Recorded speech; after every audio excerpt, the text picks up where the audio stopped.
Let's talk about this now with Neil Walsh. He's head of cybercrime, the cybercrime unit at the United Nations Office on Drugs and Crime. He joins us from Vienna. Thank you for being with us this morning.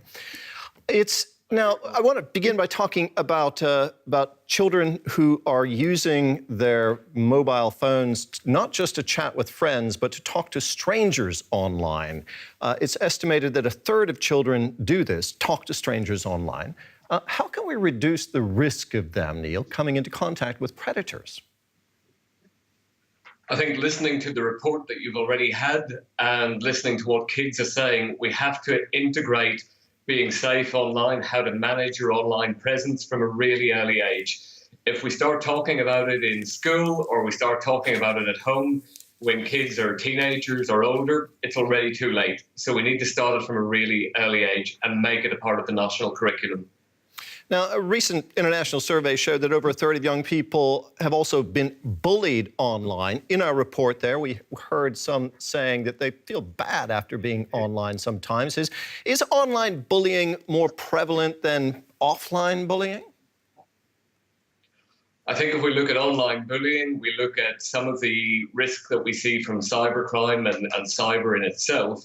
Because of the anonymity involved, it makes it easier. And anytime that we within the UN speak with kids, we get that feedback as well. So, for example, today on Safer Internet Day, we're helping to grow the awareness of online risk.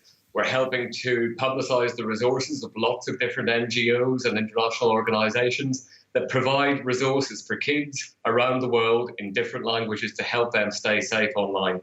So that cyberbullying, it's anonymous, it makes it easier for children to do, and we have to make this a culture of behaviour, of treating each other with respect, the same way that we treat each other in day-to-day, real, normal life. And that starts in school, it starts at home at a very early age. You know, whether we like social media or not, it's become a fact of life, and it's a big part of our communication. The NGO ChildNet International says today that while we should minimize the dangers in children particularly using social media, most children are okay online. Are we at danger of exaggerating the problem?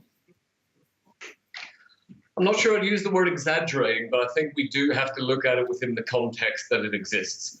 The likelihood of a child becoming a victim versus experiencing a good experience online is something we need to be very aware of, which is why everything we have to do is about integrating the use of social media, the use of online devices into a normal, everyday pattern of behaviour. It can't be something separate. When we speak to kids and we talk about online, offline, they don't have that distinction the way that we may have. So it's recognizing that how a child operates on their device, they see that in the same way as being a normal part of life. Integrate it from the start, help the kids to make decisions, and off we go from there.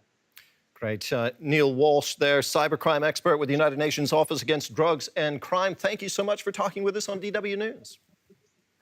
Thank you very much.